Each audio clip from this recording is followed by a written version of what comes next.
Jesus, name above all names, one wiser than Solomon. October 13th.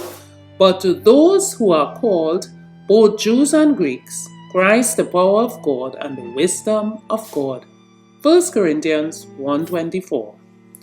The wonderful personage whom John had announced had been among them for more than 30 years, and they had not really known him as the one sent from God. Remorse took hold of the disciples because they had allowed the prevailing unbelief to leaven their opinions and becloud their understanding. The light of this dark world has been shining amid its gloom, and they had failed to comprehend whence were its beams. They asked themselves why they had pursued a course that made it necessary for Christ to reprove them. They often repeated his conversations and said, "Why did we allow earthly considerations and the oppositions of priests and rabbis to confuse our senses, so that we did not comprehend that a greater than Moses was among us, that one wiser than Solomon was instructing us? How dull were our ears, how feeble was our understanding." Thomas would not believe until he had thrust his finger into the wound made by the Roman soldiers. Peter had denied him in his humiliation and rejection. These painful remembrances came before them in distinct lines. They had been with him, but they had not known him or appreciated him. But how these things now stirred their hearts as they recognized their unbelief.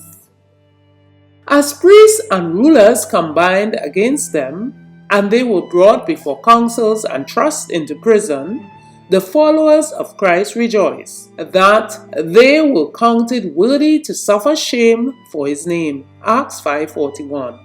They rejoiced to prove before human beings and angels that they had recognized the glory of Christ and chose to follow him at the loss of all things. It is as true now as in apostolic days that without the illumination of the divine Spirit, humanity cannot discern the glory of Christ.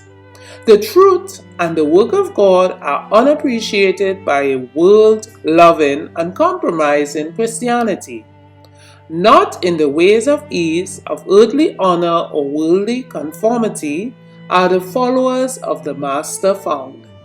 They are far in advance in the paths of toil and humiliation and reproach in the front of the battle against the principalities, against the powers, against the world rulers of this darkness, against the spiritual host of wickedness in heavenly places.